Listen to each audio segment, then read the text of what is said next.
Hi everyone and welcome back to SwitchUp and to this review of Flamekeeper from Asdin. I'll pop a link to his channel in the description as well, and a thanks to him for doing it. The game has seen its fair share of unusual protagonists, from Earthworm Jim to Sonic the Hedgehog, but fear not.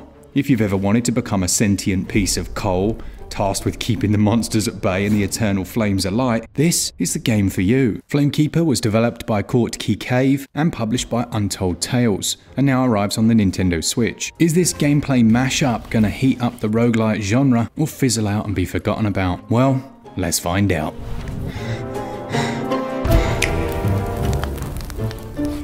The world of Orbis has been overrun by evil creatures whose sole purpose is to wreak havoc. As the peaceful Vulpes villages are attacked, a tiny spark of hope rains down and defeats the assault. This little hero is Ignis, keeper of the eternal flame, whose sole mission is to defend the Vulpes and restore the land of Orbis. All quite straightforward, except the playing as a small piece of coal bit.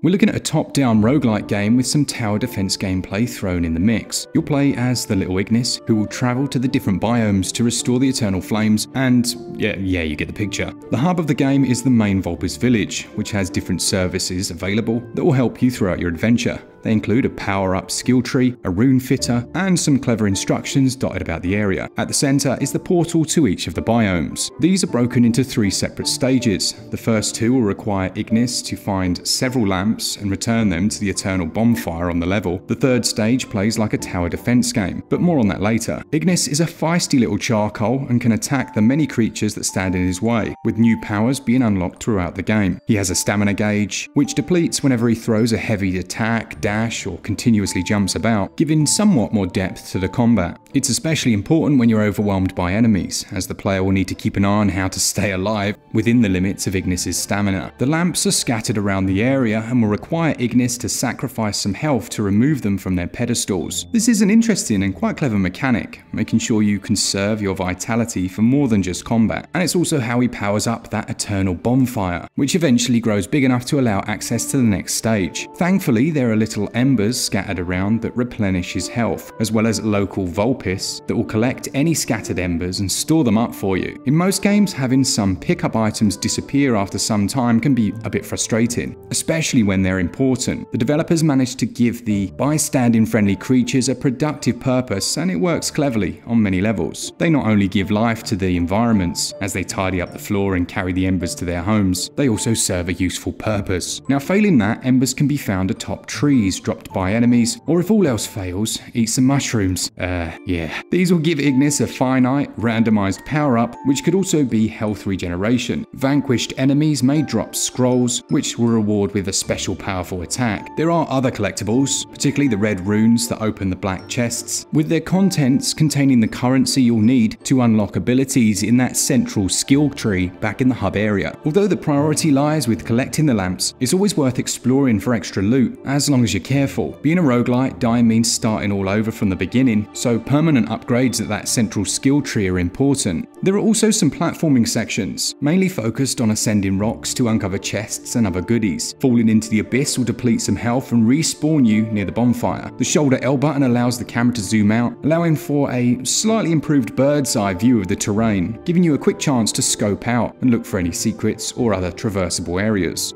As mentioned, the third level is a timed tower defense game, which will have you sacrifice in health to activate all manner of traps and contraptions that will slow down the waves of monsters. Right at the center, there's a large fiery cauldron that needs to be protected. Things start out slow enough, but the challenge certainly ramps up, and you'll be using those enemies' drops to try and maintain your health. Although I'm not personally a huge fan of tower defense games, I did really enjoy different playstyles within this one, as it gave variety to the experience, as well as a different challenge. Although dying meant starting that biome again, the game felt quite balanced in terms of difficulty and overall gameplay. The last stage of it will see you facing up against a tough boss, and again, this mixed things up. It's a crowded genre, but on the whole, it's a refreshing blend. I did find the initial world a little too easy, but the desert one that followed offered some greater challenges through hazardous environments and other elements that I won't spoil. Now, due to the sacrificial nature of your character having to pay in blood in order to advance, the game requires me to ration my health accordingly. There are times where you may find yourself at a loss, loss due to a lack of health pickups on a particular level, especially when you've collected every single ember you've come across. Enemies respawn after a short time, which adds to the risk and reward factor, and coming out victorious rewarded me with some much needed embers. It doesn't avoid the RNG factor with the nature of health pickups and embers to fuel the fire, but it is well balanced. While relatively simple, the combat is quite enjoyable. Enemies have visual clues indicating an incoming attack, which can be evaded or countered. Little details like attacking the spider's venom bullet would repel it back, and some enemies can be finished off when prompted, speeding up the process. My only critique is that many may find the gameplay slightly repetitive. The levels seem to be randomly generated ever so slightly by means of placing key assets in different areas. One of the tenets of a platformer is to ensure consistency.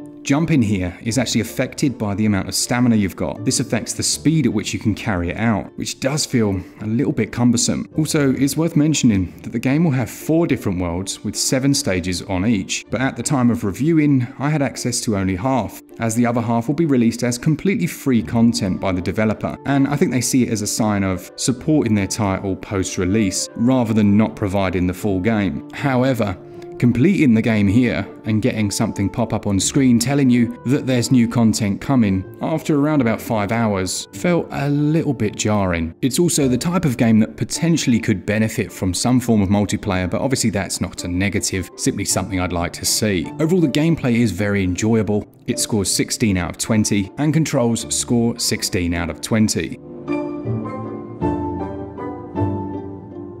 The title's been beautifully animated, with whimsical stop-motion-esque story segments that are straight out of Tim Burton's animated classics. The visual narrative goes hand in hand with this style, mainly as it forces the art team to radiate more emotions through sounds and gestures. I enjoyed the little signposts scattered around each level pointing to the directions of key elements. As the game has no maps, it's worth noting that the ability to zoom all the way out potentially removes the need for one. The colour palette and lighting effects seen here are pretty decent. There's clearly a lot of work done here to bring that sentient flame to life, with embers appearing white hot juxtaposed to the shadowy darkness of the abyss surrounding each stage.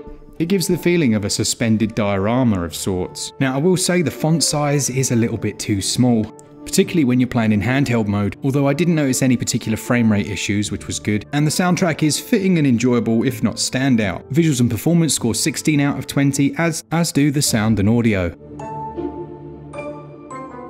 This one's going to set you back £10.79, or your regional equivalent, and it's got a 1.7GB download. It's an enjoyable and polished indie game, but it does feel like you are kind of getting half of it at the moment. I know that's not necessarily the case, and they do plan on releasing that for free, and let's be honest, the pricing's pretty fair.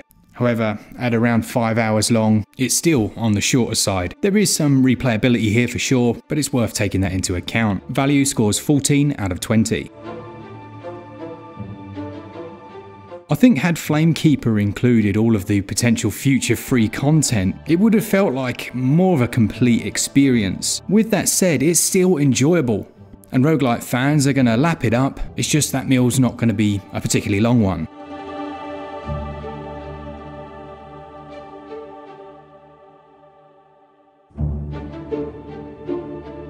It gets an overall SwitchUp score of 78%. Let us know in the comments what you think of this. Is it one you're going to be grabbing on day one? And also let Asdin know what you thought of the review. Thanks to all of you that watch the content and enjoy the channel, and a big thanks to our Patreon and our members as well. And as always, for all things Switch all the time, keep it Switch up. Cheers guys, see ya!